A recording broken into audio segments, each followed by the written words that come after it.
এটাকে ওইখানে ময়মনসিংহ এর যে উপপরিচালক ছিলেন যিনি কাজী শহীদুল ইসলাম, উনি আজকে মৃত্যুবরণ করছেন। আমরা দোয়া করি তাকে আল্লাহ তাআলা জান্নাত নসিব করুক। উনি আমাদের এই নালিতাবাড়ির পরিবেশ পরিস্থিতির পূর্বে উচ্চ পর্যায়ে তদন্ত টিম গঠনের মাধ্যমে যে প্রতিবেদনটা মামলা দায়ের করলেন, এই মামলা আমরা যখন শুরু করলাম শ্রম আদালতে, এই মামলাটাকেও টেলিফোনের ক্ষমতার বলে মামলাটাকে সরাসরি প্রত্যাহার করাতে বাধ্য করছেন। যার ফলে আমরা ওই সময় তাদের কাছ থেকে হারিয়ে গেলাম। গত 4 বছর তারা এই সেক্টরটা চালাবার যায়, এই সেক্টরকে চালাইতে যা শ্রমিকদেরকে যেভাবে লাঞ্ছিত করছে, যেভাবে অত্যাচারিত হয়েছে, জুলুমের মধ্যে পড়ছে, অনেক শ্রমিকরা মনে করেন যে অসহায় অবস্থায় ছিল, আমাদেরকে বারবার জানাইতেছিল, কিন্তু আমরা ক্ষমতার কাছে হেরে গেছি। একটা এই রেজিস্ট্রেশন 32,000 গত 30 বছর আগে থেকে আমরা এই শেরপুর 5টা থানায় আমরা নিয়ন্ত্রণ করে থাকি এই রেজিস্ট্রেশনের মাধ্যমে। এখনো পর্যন্ত আপনারা দয়া করে একটু পরীক্ষা করে দেখবেন যে শুধু নালিতাবাড়ি না, আমি আরো 4টে থানা কিভাবে পরিচালনা করতেছি, এখানে আরো 20 নাম্বারের কোনো সোয়া আছে কিনা আপনারা একটু লক্ষ্য করলে বুঝতে পারবেন যে 20-এর কোনো সোয়া অন্য কোনো উপজেলাতে নাই। নালিতাবাড়িতে ছিল বৈষম্য বিরোধী ছাত্র আন্দোলনে আজকে যে প্রেক্ষাপট বাংলাদেশের, এই সময় ওনারা যারা নেতৃত্বে ছিলেন আজকে কিন্তু তারা মাঠে নাই, আর না থাকার কারণে শ্রমিকগুলো অসহায় অবস্থায় বিরাজ করতেছিল। আমার এখানে একটা প্রমাণপত্র আছে, আমি নমুনা নিয়ে আসছি, যেটা হচ্ছে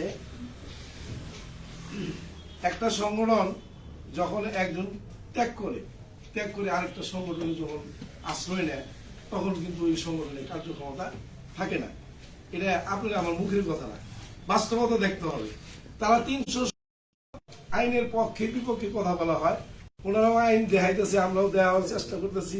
মূলত আমরা বিগত দিনে ইতিহাস যদি টানি, এই দেশটা 20 নম্বরের আগে এই যে নালিতাবাড়ি হুসিমা ওজনের সুযোগ্য সন্তান জনাব হারুনুর রশিদ, আলহাজ হারুনুর রশিদ সাহেব, ওনার নেতৃত্বে আরো একটি রেজিস্ট্রেশন নালিতাবাড়িতে আনছিলেন, যেটা হলো রেজিস্ট্রেশন নাম্বার ছিল 3989।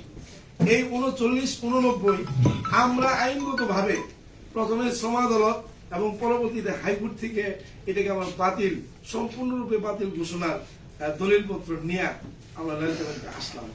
আইসে আমরা এই মকসুদুর রহমান লেবু সাহেবকে বললাম, এখানে ছিল তার অফিস, বললাম যে ভাই আমাদের রেজিস্ট্রেশন তো বাতিল হয়ে গেছে, যে প্রথমে শ্রম আদালত পরবর্তীতে হাইকোর্ট, এই যে আমার দলিল। উনি আমাকে বলছিলেন যে আপনার দলিল আপনি ওই নারকেল গাছের মধ্যে লাগাইতে হবে। নালিতাবাড়ি ট্রাক সেক্টর এটা চলবে দলীয় সংগঠনের নেতৃত্বে, এইভাবে আমাকে ঘোষণা দেয় নালিতাবাড়ির থেকে চলে যেতে বাধ্য করছে। তো এখানকার যে পরিপ্রেক্ষাপট আমরা বিগত দিন দেখছি, কোনো আইন কানুন এখানে কোনো কাজে আসে নাই, আজকের যে প্রেক্ষাপট, আমরা তো কি করছি, আমরা সদস্যরা আমাদের কাছে আবেদন করছে আরেকটা সংগঠন ত্যাগ করে এই যে পদত্যাগ পত্র, এরকম 183 জন সদস্য card number by name card number সহ তারা এই সংগঠনে পদত্যাগ করছে, করে আমার সংগঠনে ইন করছে।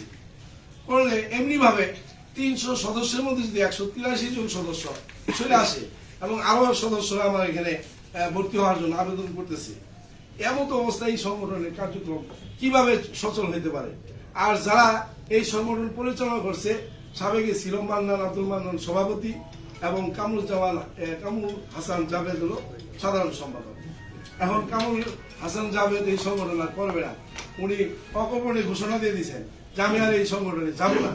তাহলে উনি ঘোষণা দিলে এরা কি করছে, কতিপয় লোক একত্র হইয়া মান্নান সভাপতি ঠিক আছে, কামরুলের জায়গায় এই মুক্তারকে সাধারণ সম্পাদক হিসেবে তারা দায়িত্ব অর্পণ করছে।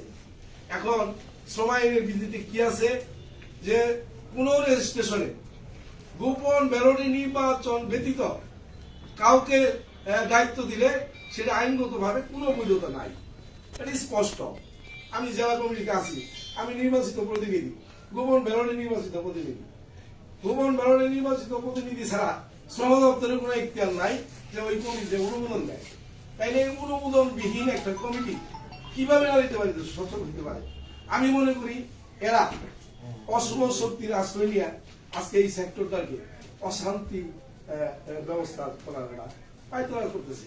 শান্তিপূর্ণ অবস্থানে ছিলাম গত 5 মাস যাবত, আমি খুব সুন্দরভাবে এটা পরিচালনা করতেছিলাম। কিন্তু যে অশান্তি সৃষ্টি করা এবং মিথ্যা কিছু অভিযোগ আমাদের বিরুদ্ধে করা, এরই প্রতিবাদে আজকে আমার এই সাংবাদিক সম্মেলন। আমার জেলার সংগঠনের ভাবমূর্তি ক্ষুণ্ণ করা, আমি তো অপরাধী না, আমি তো অন্যায় করি নাই, আমি তো কোনো অপরাধ করি নাই। কাজেই আমার বিরুদ্ধে বরঞ্চ আমাকে যে অত্যাচারটা করা হয়েছে, কি করা হয়েছে, ওদিন হঠাৎ করে বাইপাসে যে অফিস, এখানে তারা ভাঙচুর কইরা তারা নিজেরা তালা মেরে দিছে। পাশাপাশি খালি এখানেই খান্ত না, নাকুগাঁও একটা পরিচালনা অফিস আছে, এই অফিসটা আমরা সাইনবোর্ড কুবাইছি, যার ভিডিও ফুটেজ আমাদের কাছে আছে।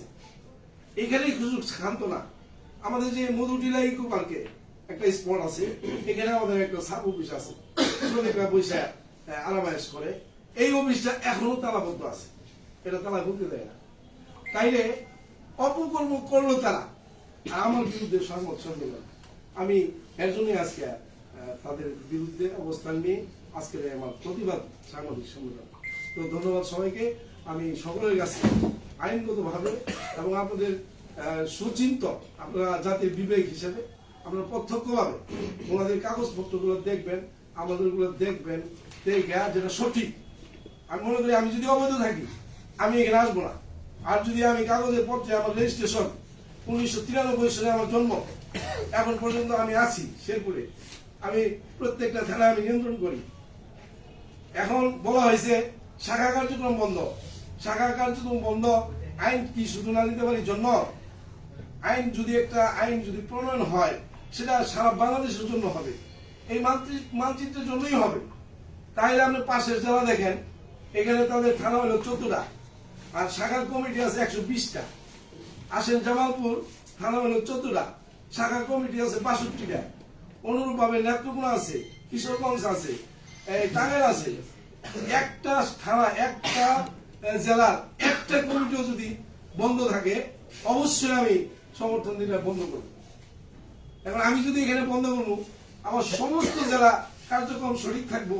আর এখানে শুধুমাত্র শেরপুর জেলায় নারীতেবাড়ি শাখা কমিটি বন্ধের একটা চিঠি আসবে, সমাজ থেকে একটা চিঠি দিয়েছে, যেটা আসলে অর্থের প্রলোভনে একটা মূলাবুজ দিছে।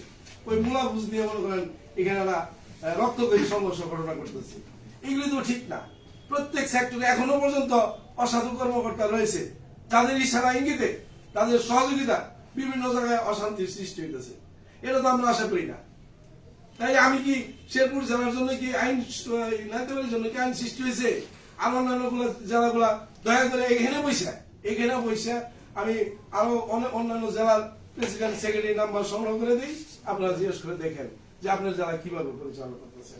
এখানে আপনার এলাকায় উপকমিটি আছে কিনা, উপজেলা পর্যায়ে উপকমিটি আছে কিনা, প্রমাণ নিয়ে দয়া করে আমরা একটু সহযোগিতা করবেন। আমার ট্রাক সিমুদ্দুল্লাহ নারীদের নিরাপদে থাকতে পারে, আপনাদের সহযোগিতা কামনা করে আমি আমার বক্তব্য শেষ করছি। ধন্যবাদ সবাই। আসসালামু আলাইকুম।